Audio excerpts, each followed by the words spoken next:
Welcome to 247 Real Talk. I'm your host, Julian Perry. It's a pleasure to be here with you once again for another episode of the 247 Real Talk podcast.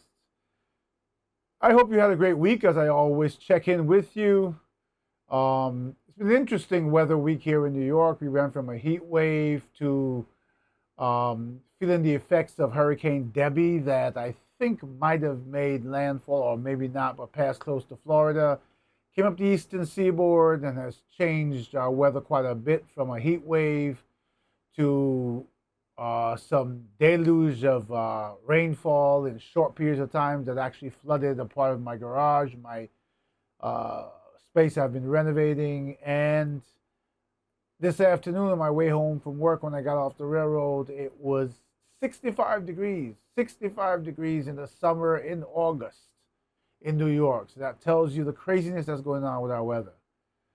I know in places in Florida there were some tragedies of fast rising water, and I think I read today of an SUV with 10 people in it that overturned in a canal in Florida, and I think 9 people died.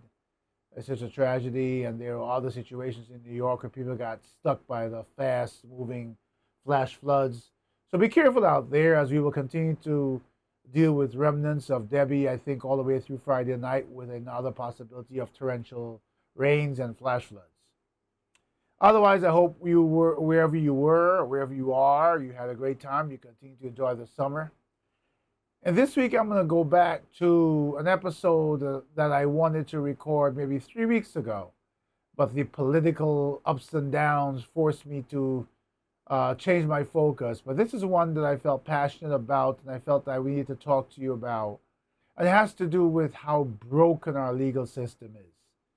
So I know for many of you, this is an interesting topic. Sit back, relax, and I'll be right back.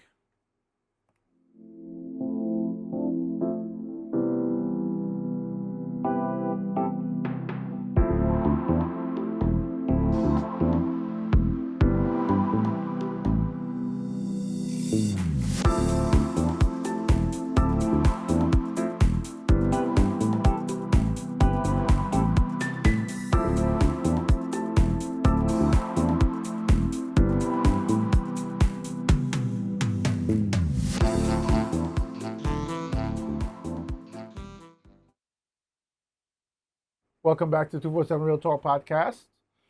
Again, it's a pleasure to be here with you. I want to say thank you to all my subscribers, both existing and new.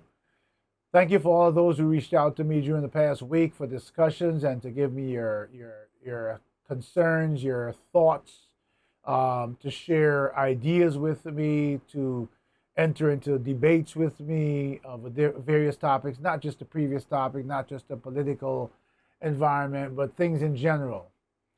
And so this week I want to talk about how broken our legal system is. And this is something I felt that really bothered me, and I thought I would speak about it. It'll cover a few things and hopefully not be too long. But I want to start off with a case that happened in 2022. So just recently, and I'm looking at my screen here on the side, so don't mind me. In June of this year, a gentleman by the name of Austin Amos pled guilty to first-degree manslaughter of a cab driver by the name of, I want to get his name right, it's Kutin, Kutin, Gimah, Gymah. I might not repeat that name too often because I really can't. But the circumstances are what bothered me. I believe that Mr. Amos got 10 years in prison for first-degree manslaughter, which to me, he pled guilty, but that's obviously a plea deal, right? So let me tell you, in case you haven't heard the case or you don't remember the case, let me tell you what happened. I think it was 4 or 5 young people of color, African-American males and females. And everyone involved in this story is a person of color, so this is to have the extra layer of at least in the circumstances of what happened, of us dealing with other circumstances.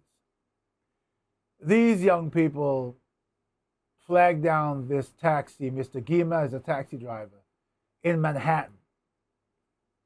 They wanted to go to Far Rockaway. This was at night. The cab driver drove them from Manhattan to Far Rockaway. Now, I used to live in Far Rockaway and I used to work in Manhattan. And first of all, dealing with Manhattan traffic and getting over, whether you came through a tunnel or the bridge, it's a bit of a ride. When he dropped them off in Far Rockaway, when they told him wherever to pull over and stop, they jumped out the car and ran. I can imagine how Mr. Gima felt at that moment. This is a man who had a wife and children, a family, and he was apparently the only breadwinner. So doing a cab ride for 4 or 5 blocks and the person runs, you still feel cheated. You still feel, because you worked. But that's a lot less than a ride from Manhattan to Far Rockaway. When he got to Far Rockaway, these occupants ran out this cab without paying. As I said, I can imagine how he felt. That was a big chunk of his money, his daily earnings. Who knows what's going on at home? Who's waiting for him to come home with some money to pay the rent, to pay the light, to put food on the table, to feed his kids? And so he got out of his cab and went after them to argue about, you have to pay me. They attacked him. And during the attack, which I think occurred twice, one of them, I think, which is Mr. Amos, punched Mr. Gima, who fell and hit his head on the sidewalk. He was knocked unconscious, had a brain bleed. I believe he never regained consciousness, and he died. Now, the case came down to this, what I believe was a plea deal, because Mr. Amos pled guilty to first-degree manslaughter. That has all the attributes of what a plea deal looks like. And when I saw what the outcome was, and he was the main character, there are other people, I think it's 2 or 3 others, there were 2 young ladies, I think 2 other guys, whatever. They have been charged too. I think they were tried separately, but their consequences are less. This is the one, Mr. Amos, who actually struck the fatal blow. The problem I have with that is the plea. We have gotten to a point where it seems to be a combination of things, of politics, of monies and budgets of taxpayers being put towards things that politicians find their favorites and their pet projects, and not towards the fundamentals that keep us safe and keep us righteous.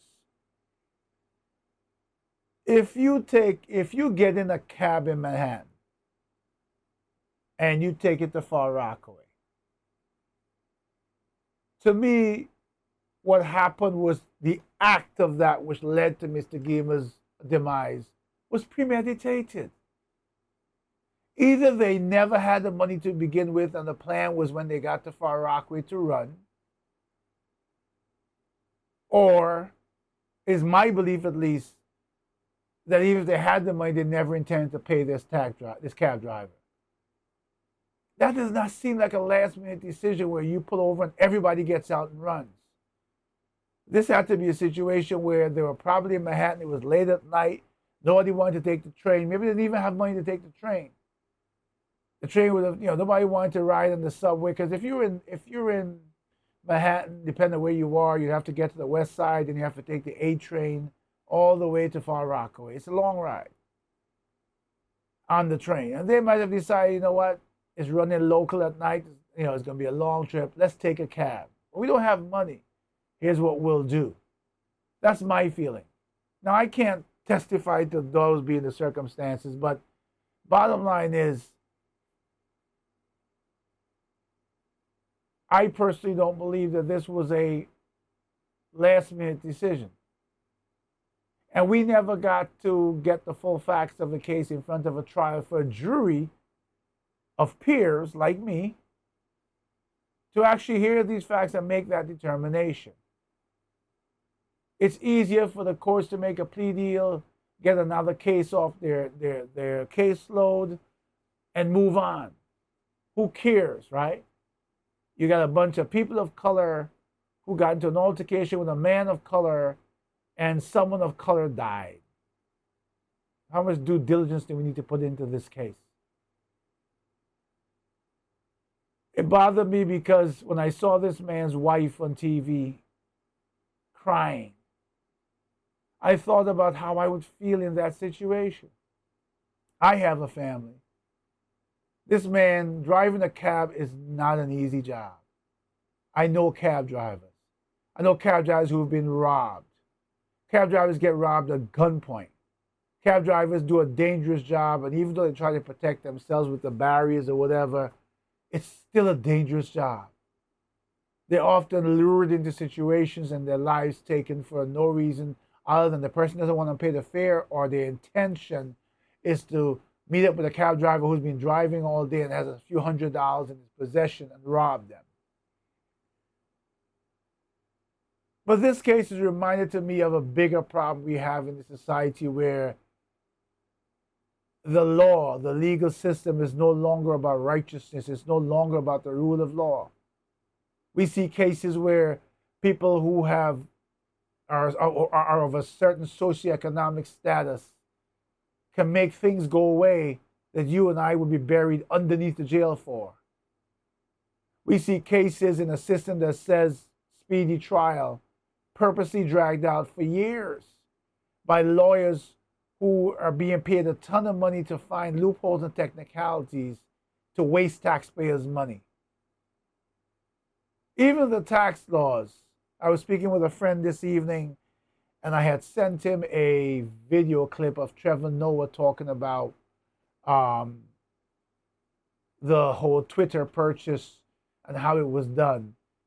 And he was talking about billionaires having money in the stock market and saying, well, you can't tax my money because it's not actual money. I don't have it. It's in stock.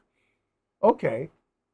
But then you can use that same value as collateral towards a transaction that's taxable.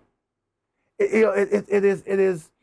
I'm sorry, I have allergies again, so if I sound stuffed up or whatever, forgive me. But it is just such a blatant example of how wealth rules. I think about a situation where the lower income and the middle income people pay the bulk of taxes towards our infrastructure, or whatever the money goes to. Half the time we don't know. But I thought of a simple scenario where, what about if we had a tax system that taxed everyone the same percentage no matter what? Think about it for a second. If I am in a certain socioeconomic category and I make $100 a year, and the tax level percentage is 10%, then I paid $10 in taxes. I only made 100. I have to live off of 90. The guy who has a business next to me made $1 million the same year. He paid $10 in taxes. He got to keep $900,000, and $100,000 of his money went to infrastructure. When we think about things like infrastructure and business owners who get all the tax loopholes, how much of the money that's spent on fixing our infrastructure is actually to their benefit? I, who made $100 this year and paid $10 in taxes, I'm using my 90 to pay my rent, to feed my family, whatever. Probably can't even afford to take a trip to go on vacation. The guy who made $1 million has a business. He has trucks. He has whatever, commerce. Those trucks and that commerce he's doing may be part to blame for the deterioration of the roads. But he's got several trucks on the road, making him that $1 million a year. Shouldn't he have to pay more towards fixing those roads back than I do? I mean, this is just a simple example, but the point is, look at how society has become. Look at how unfair we've become. Look at how we've made laws not to be lawful, but to be lawless. I was listening to TV the other night. I mostly listen and watch sometimes. And I was hearing of a case in Nassau County of two gentlemen who were arrested for something. I didn't get the whole gist of it, but the bottom line is, I heard the part where they said one of the two defendants had been previously deported from this country. And the judge released him again without bail. And there was a stipulation that he had to go to his probation officer and get an ankle monitoring bracelet. The guy left the courthouse and vanished. He already had, I think, two previous convictions. But yet, he was allowed to walk out because, again, politicians are making rules that the judiciary has to follow. There's supposed to be some impartiality and clear lines drawn because we need to try to make sure that we are lawful and not lawless. That gentleman who is a deportee who did not go to see his probation officer is living a life where he feels he has nothing to lose. So he might be the guy who breaks into your house next and kills you or stabs you in the street or robs you and shoots you. And then we get a family standing up in front of the TV talking about why was this guy out? And politicians who are going to come in front of us and say, well, we voted for this, but the other side voted for that. What does that mean? That means to you, to me, to all of us who work a hard day's work for an well-earned day's pay, our lives hang in the balance at any moment of being the subject of laws that are purely politically driven. You go back to even the Bible. In the Bible, when we talk about laws, the gist of laws, the whole purpose of laws was to counteract lawlessness. Yet our legal system is nothing but lawless. I did a few episodes where I talked about different nonprofit organizations that have worked to get people out of jail who were convicted because of the color of their skin, and they spent 20, 30, 40 years in jail on evidence that no one else who had money would have been convicted on. One case comes to mind. I don't remember the names of the people, but I remember the circumstances where there was a man who was antagonistic towards the police. They knew him. And then there was a crime committed. I think it was a murder. And he was arrested for it. They had a photo of the perpetrator that looked nothing like him. It even had a different name. They ignored all the evidence and convicted him. And when it came time for the Innocence Project or whatever to go after him, once they got the case in front of the judge, he let him go right away. It was very, very obvious of the racism and prejudice and lack of commitment to the craft of the judge, and obviously the racial undertone that caused this man to spend, I think it was almost 30 years in jail. Can you imagine being in the wrong place at the wrong time, being completely innocent, finding yourself thrown against a wall and handcuffed? Maybe you had an argument with your spouse and you went out for a walk and fell into the middle of a circumstance.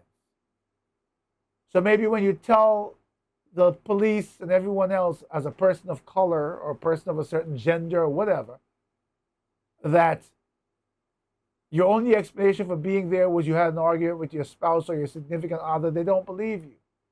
And they already decide that because of your color of your skin, because of your gender, you are guilty.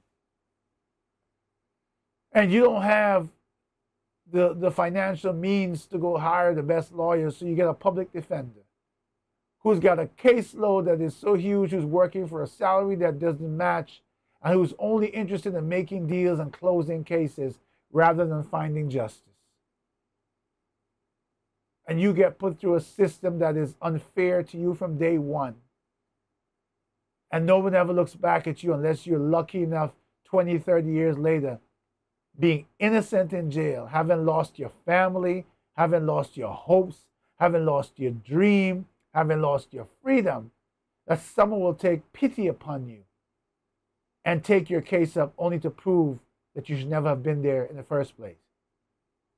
There are laws, I believe, in each state that compensate someone who was falsely imprisoned a large sum of money for each year they spent in prison. But no matter how much the money, do you really think it matters? If I said to you tomorrow, you are 30 years old, you're newlywed, or you've been wed a few years, you've got two young, beautiful children who are doing great in school, you're looking forward to your life. If I said to you that I'll offer you a deal where you'll be wrongfully convicted, you'll spend 30 to 40 years in jail, and when you come out, we'll give you several $1,000,000, would you take that deal? Even if it's $1 million a year and you spend 40 years in jail, you come out at 70 years old with $40 million in your pocket. How long after that 70 will you live? No one knows. You've lost your children. You've lost your family. You've missed watching them grow up. All the things that are really important about life. You've missed them and lost them because of the color of your skin, because we are not judged on an even playing field, because we have a legal system that's not about the law but about lawlessness, because we have a legal system that's driven by political agenda rather than the rule of law, because we have a legal system where money talks and money can get you out of situations that the rest of us would suffer harsh consequences for. We've seen celebrities, DUIs, blood alcohol level that we would be in jail, and they have their lawyer come down on 1, 2, 3, blah, blah, blah. And then we hear, oh, they went to a rehab program and they spent 90 days in a rehab program and they're back on the red carpet. They had a lawyer who they paid, obviously, a 6 figures to or whatever. And here you and I, we can't afford that. We got a public defender and we end up in jail. And we end up doing 2 years in jail. While the person who had a blood alcohol level probably higher than ours in more dangerous circumstances walked free. Not because the law judged us equally, but because the law allowed us leeway based on our financial abilities. Tax laws, criminal laws, civil laws, the fundamental, the core of the meaning of law has to become law again and not lawlessness. We have to make sure that our politicians understand that when we elect them, we're tired of the excuses. How many bills you know of that are so important to us as human beings have gone through administration after administration and president after president with no action? When you've got a membership in the House and the Senate that favors passage of the bill, you've got a Speaker of the House from the minority party who says, I'll never let the bill come to the floor. We had a situation, I think it was late last year, where a Republican and a Democrat, a lawmaker, I don't remember whether House or Senate, crafted a law to solve the issue on the border. I can speak about this because that Republican went on TV and talked about his members of his own party threatened his life and told him that if he allowed that law to pass, they would kill him because they wanted to make sure at the time that President Biden did not get any victory or anything that looked to the public as a victory in solving the border crisis. So in the meantime, the border crisis goes on. Who's paying for it? Taxpayers. The rich ones? No, because they're not paying the percentage tax we are, and they have all the loopholes, and they're paying the accountants and lawyers to make sure they pay the least amount of tax. When did law stop being about lawful and started being about lawless? You know, as I thought about recording this episode tonight, I thought about the countless people I've spoken to about different issues. And one thing I recognize that my struggle sometimes is a very lonely place. Because people are so intensely focused on survival in this broken system. When I say to people, join me in this fight and make our voices louder for the next generation, for our children, they are so focused on whatever they can do to save money and put away whatever to make sure their children have a future, because they can't depend on the world and the society we live in. They've accepted the fact that the problem is so huge and that mankind has become so corrupt that taking the approach of change is no longer a viable option. The only way we change that rhetoric, the only way we change the mind and the mindset, the only way we get those who think they've won to rethink their position, is to stand together united as the people. As I always say, to remind politicians that they're elected by the people to work for the people, to make sure that the consequences that we provide are not along political ideological lines, but are for the betterment of mankind. And I know what I'm preaching. Most people will listen to this and say, great idea, but it's not going to happen. I remember I've always been passionate about trying to do the right thing, trying to make a difference. I remember I used to hate when I would talk to people about different issues and they would say to me, it doesn't matter because they don't want to fix it. And it would annoy me. It would annoy me because they never defined who they were. And then they never followed up the statement, they don't want to fix it, by any facts. And as I was driving home today from the railroad, I was thinking to myself, that statement that I felt was so ridiculous at that time, it's actually so true in today's world. We are suffering the consequences because they don't want to fix it. And they is a large group of politicians, greedy, self-centered,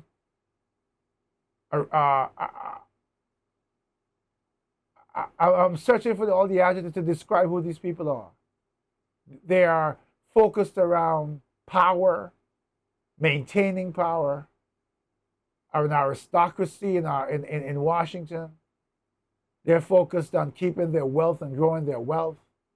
They're focused on making sure that when the pictures come out in social media, that everyone can see that they're a better class or a higher class than we are, that they're enjoying jets and yachts and vacation spots that we can only dream of and look in magazines and look on the internet and close our eyes and say one day. Or the way we make those dreams a reality is to save and put ourselves in debt for one vacation that will take us years to pay off. It shouldn't be that way. It shouldn't be that way that when parents who can't afford, who are barely making it, tell their kids, I don't have anything to leave you. So you're going to have to do for yourself. You're going to have to go to college. You're going to have to get an education, be serious about your life and your books, and make your own life. And that statement used to be one of encouragement and positive reinforcement years ago. But when you translate that and you read between the lines, what it says is, I don't have anything to leave you. This society I live in, I've done nothing to join the masses, to unite, to make a difference. I've not done anything to change my situation or yours. I'm leaving you to your own situation in a world that's worse than I'm in. And then I'm making sure that you go to college and you get into debt that you can never pay off. And rest assured, politicians will fight about the opportunity to even help you to get a leg up, to get a small piece of the American dream. They will make sure that for decades to come, that the socioeconomic gap remains as wide as it is or widens, but they certainly don't want to narrow that gap.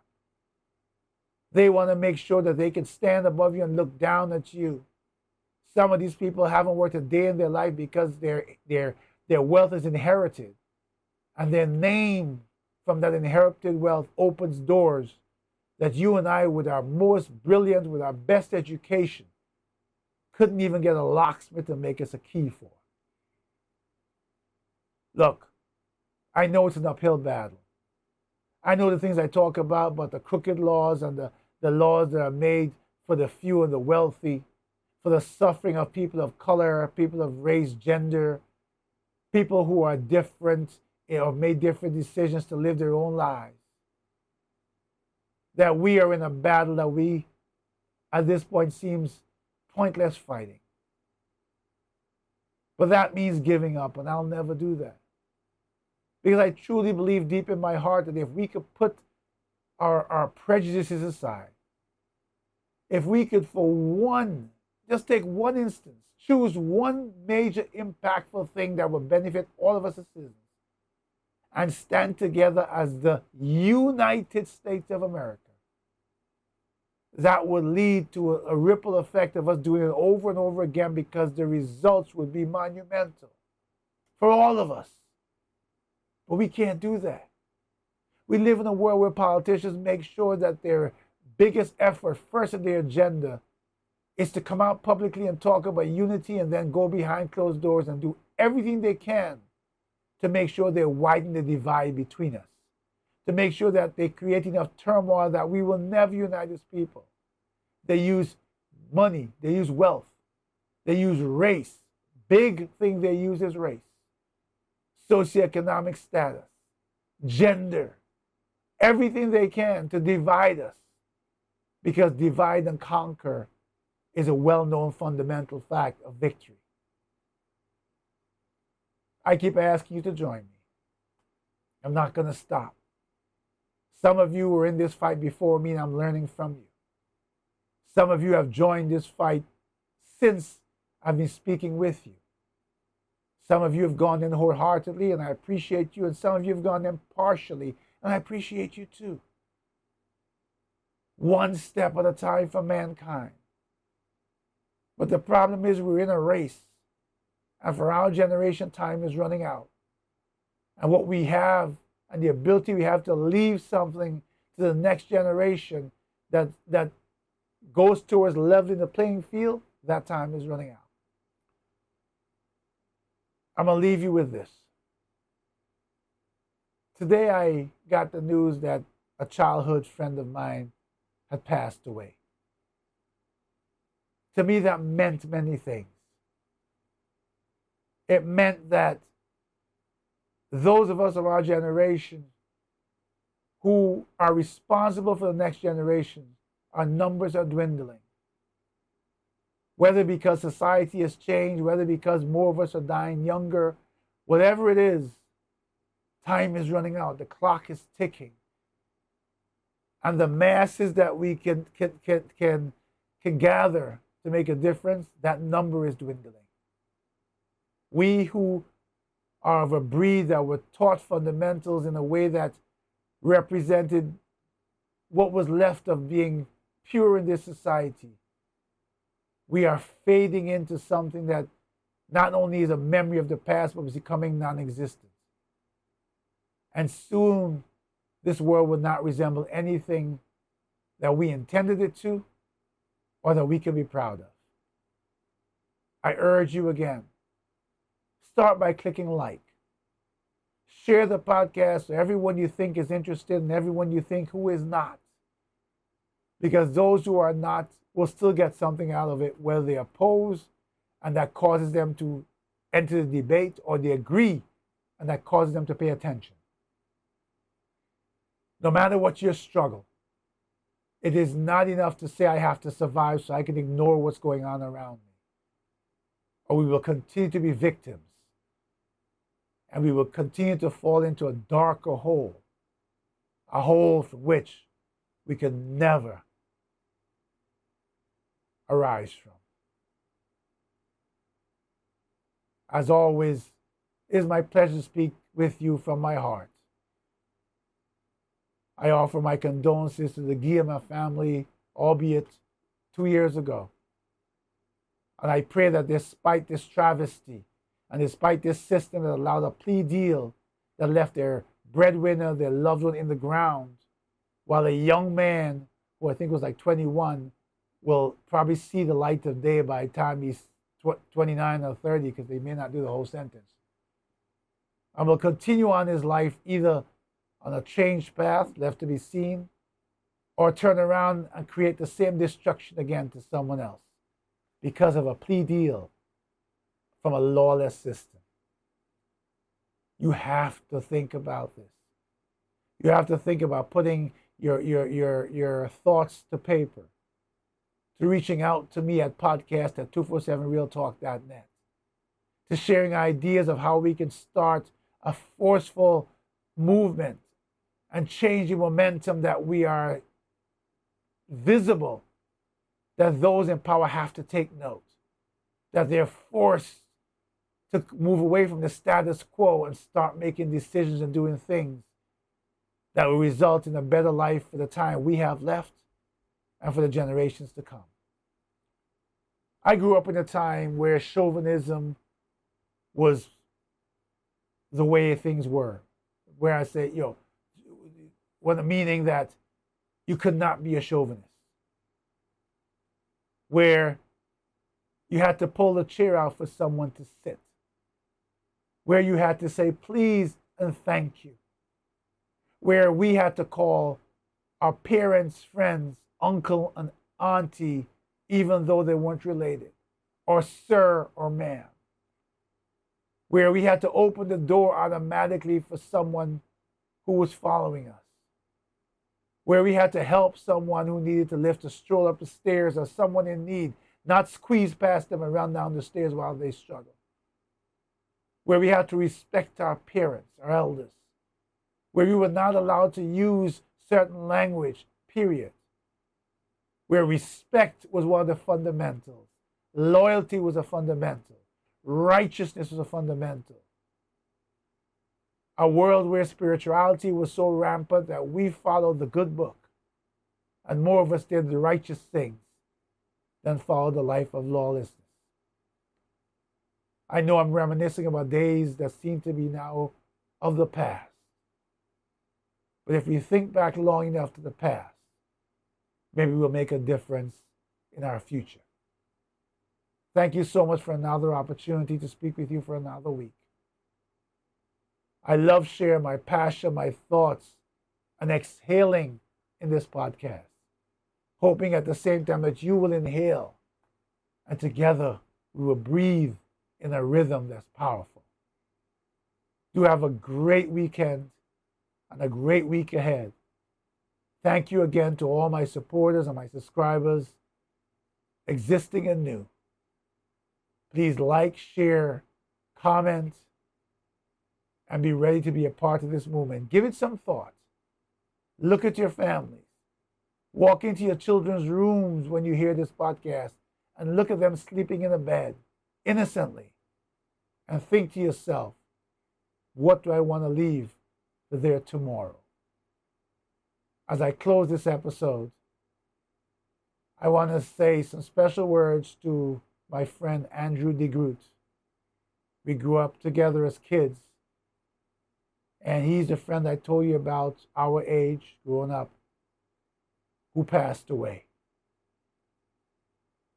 I have not spoken to him personally in years, but everyone attests to the fact that the person I knew was the person who still was.